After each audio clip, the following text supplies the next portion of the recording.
Hello everyone. In this session, we're going to discuss about data manipulation instruction. Data manipulation instruction is nothing but performing operations on the input data, which is data manipulation instruction. In this, we have three categorization. First one is arithmetic instruction, logical instruction, and shift instruction. So first we will discuss about arithmetic instruction.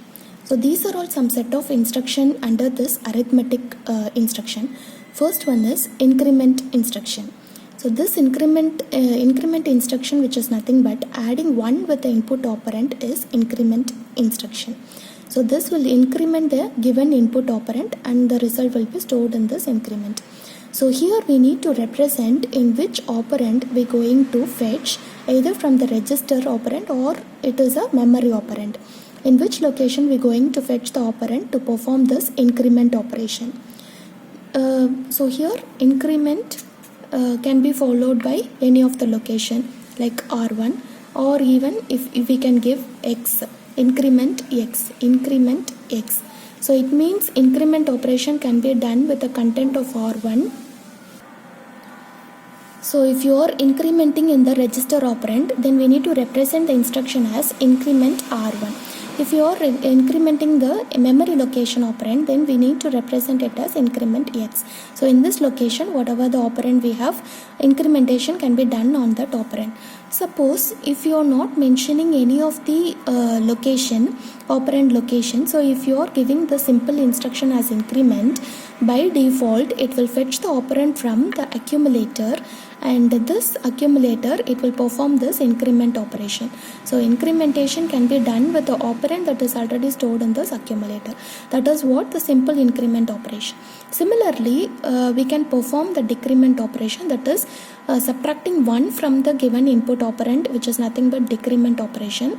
So we can also perform decrement operation with the register operand or with the memory location, or simply if you are specifying the decrement operation, it will perform the decrementation in the accumulator. So this is what increment instruction and decrement instruction. So if you are incrementing the given input operand as all 1, for example, if your input operand is all 1, then if you are doing incrementation, then your result will become all zeros. If you get carry, that will be discarded. So this is the result of incrementation if you have the input operand as all 1. Suppose if you have the input operand as all 0, and if you are performing subtraction, then obviously you will get the result as all 1. So this is how we are performing the incrementation and the decrementation instruction. Next one is add instruction. Add instruction means, so any two operands can be added and the result will be stored either in the register operand or in the memory location.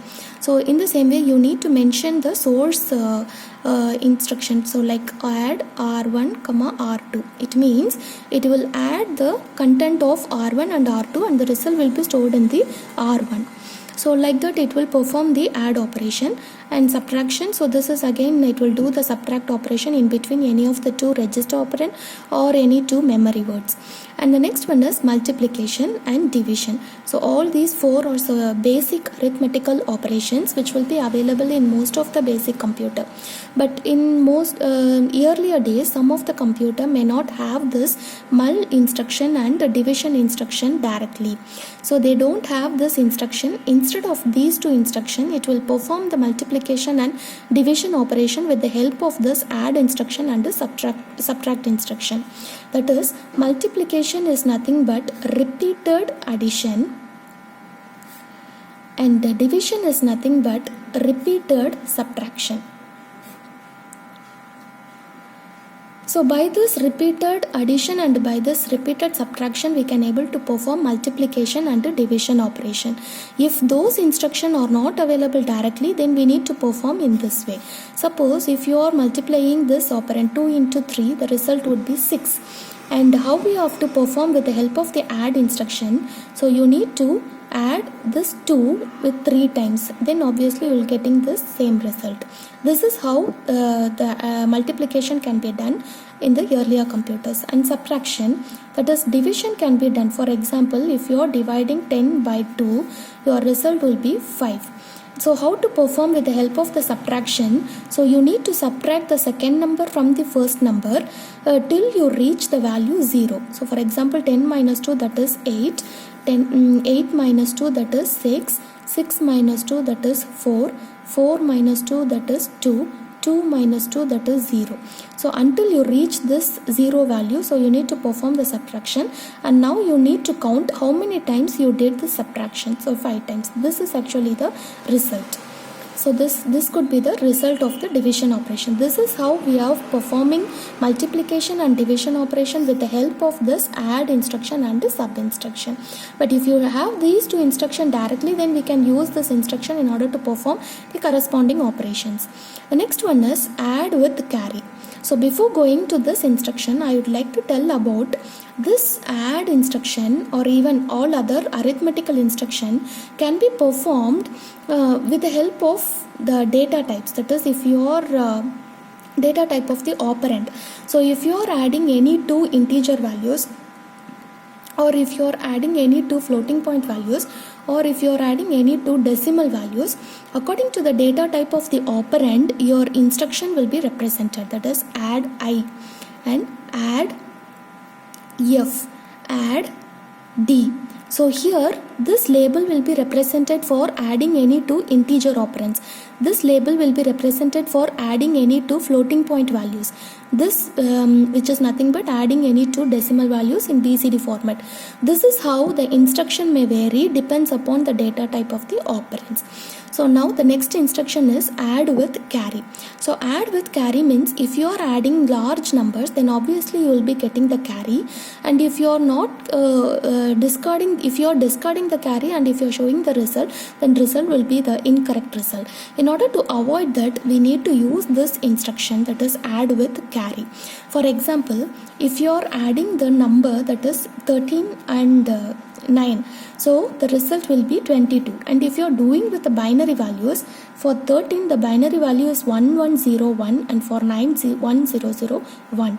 If you add these two, so what will be the result? 1 plus 1, that is 0. Obviously you are getting carry. If you get carry, and that carry will be stored in the flip-flop. So flip-flop is nothing but one bit of register which is used to hold the carry.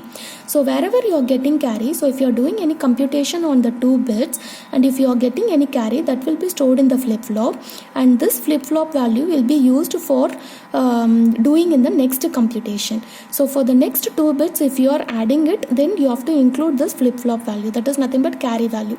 Including carry, the next computation has been done. So here 1, so here we are not actually getting carry. 1 plus 0, that is 1. Again we are getting carry in this bits. 1 plus 1, that is 0, and you are getting carry here, and this will be stored in the flip-flop. So while showing the result, we need to include this flip-flop also, then only you will be getting the correct result. So this is the corresponding binary value for the 22, that is 10110. This is actually the final result. In the same way, if you are doing the subtract with the borrow operation, that is, if you are subtracting any two operands with the help of the borrow operation. For example, if you are taking the same number, that is 1101 and 1001. So because it is nothing but 13 and this one is 9. So if you subtract 13 minus 9, 4. So since the first operand is a large number and the second operand is the small number, so no need to borrow. Simply you will be getting the result. So if you subtract, so it is 1 minus 1, 0, 0, 1, and here also 0. So obviously this is actually the corresponding binary value for 4. The next one is, if you are taking the example, the same example in reverse order. So if you are subtracting 9 from 13. So for example, if you are subtracting, first operand value is 9, that is 1001, and the second operand value is 13, that is 1101. Now if you do the subtract operation, so what is the result? 1 minus 1, that is 0. 0 minus 0, that is 0. So here 0 minus 1 we can't able to subtract, so we need to borrow from here. So it will become 0 here, and here it will become 10. 10 is nothing but 2. 2 minus 1, it is 2. And here 0 minus 1, so obviously that 1 will come here. So if you take, what is the value here? It is nothing but minus 4, which is represented in 2's complement. Since it is a negative number, so negative number can be represented in 3 formats. First one is 1's complement, signed 1's complement, signed 2's complement, and signed magnitude representation. Signed magnitude means only the sign bit will be changed, all other values remains constant as for the positive value. Signed 1's complement means if you take 1's complement of the positive value, so that could be the negative number for the corresponding number. And if you take the 2's complement, then that is nothing but sign 2's complement representation. This is how the subtract with borrow instruction will be executed. So next one and the last instruction is negation, that is negate instruction. So this instruction, which is nothing but in order to take the 2's complement of the given operand, then we need to execute this negate instruction, which is used to perform 2's complement. 2's complement is nothing but taking 1's complement and adding 1 with that, which is nothing but 2's complement. For example, if you have one number 1101 and if you take 1's complement 0010, adding 1 with that, which is nothing but 2's complement of the given input. So this is what the negate instruction. So these are all instruction which are said to be the arithmetical instruction. So next we will see about the logical instruction. Thank you.